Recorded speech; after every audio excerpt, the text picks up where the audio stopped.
Wow, I cannot believe that I'm standing up here right now on my last night as your reigning Miss Columbus. What a year it has been. I was crowned Miss Columbus on September 12, 2015, and the very next day, our own Miss Georgia Betty Cantrell was crowned Miss America. Not to mention, I had the privilege of being crowned by Sierra Jackson, who is now Miss District of Columbia and competed in the Miss America pageant last week. To say that I'm honored to have represented the beautiful city of Columbus this year is an extreme understatement. It has been a dream of mine since I was a little girl in my white princess dress out in the audience to be Miss Columbus, and this year has been all that I could have wished for and more. I, of course, had so many wonderful opportunities throughout my year, but I know you are all anxious to find out who your new Miss Columbus will be, so I'll only highlight a few. I was honored to meet Mayor Teresa Tomlinson at Steeplechase. She is such an incredible and inspiring woman who is a continuous supporter of the Miss Georgia organization. I also enjoyed attending Betty's Miss America homecoming event at the Infantry Museum at Fort Benning. It was a pleasure being able to welcome Betty home with our Miss Georgia family here in the city that I am so fortunate to have represented. Another one of my favorite appearances was getting to visit the men and women at Spring Harbor. We had such a wonderful time performing our talents. I also want to tell you all about a piece of advice that Miss Brenda gave me from the very beginning. She says, work your platform and the rest will fall into place. Well, this definitely rang true throughout my entire year. I can honestly tell you that I had the time of my life working with not only my own personal platform of blood donation through the American Red Cross, but also with Miss America's national platform, Children's Miracle Network. As Miss Columbus, I was given the opportunity to visit CMN hospitals all over the state of Georgia, including Midtown Medical. My sorority sisters and I made homemade Valentines that I delivered to the children on Valentine's Day. It was very special to be able to get my college friends involved in such an important and worthy cause. One day, Mallory and I dressed as Tinkerbell and Peter Pan to entertain the children. And one of the most memorable days I had at any of the children's hospitals was the day that I got to meet a little boy named Odell who was receiving a blood transfusion. It had not even been a week since I was able to donate blood for the very first time.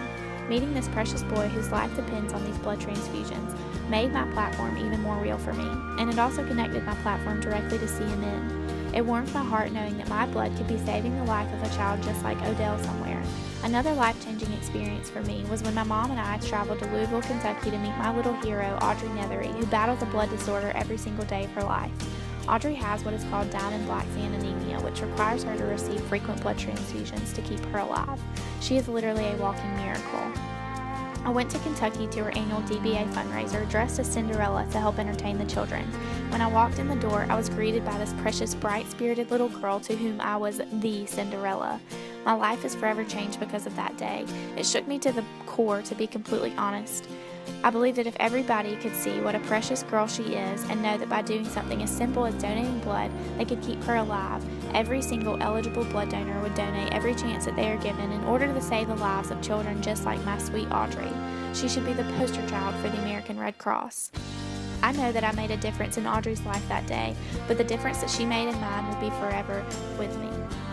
So, Miss Brenda was right. My platform came to life for me this year, and I'm forever changed because of it. And I'm forever indebted to you, Miss Brenda, for that piece of advice and for every single thing that you've done for me this year. I will never be able to thank you enough.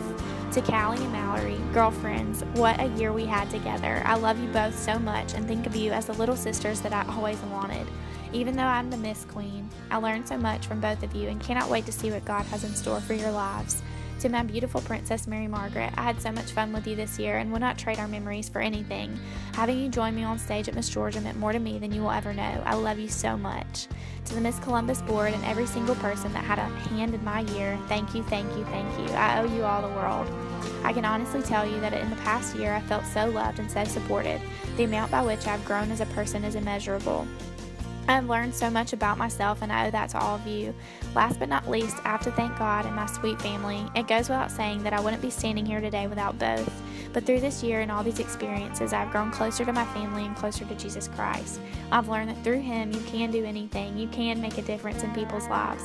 And with the unending support of my family, I've done just that this year. But I've received so much more in return. So to the next Miss Columbus, I wish you the very best of luck, but you don't need it because you will be surrounded by some of the greatest people that you will ever meet. Welcome to the family. You are already loved. For the last time, I'm your Miss Columbus 2016, Caroline Carroll. Thank you and God bless.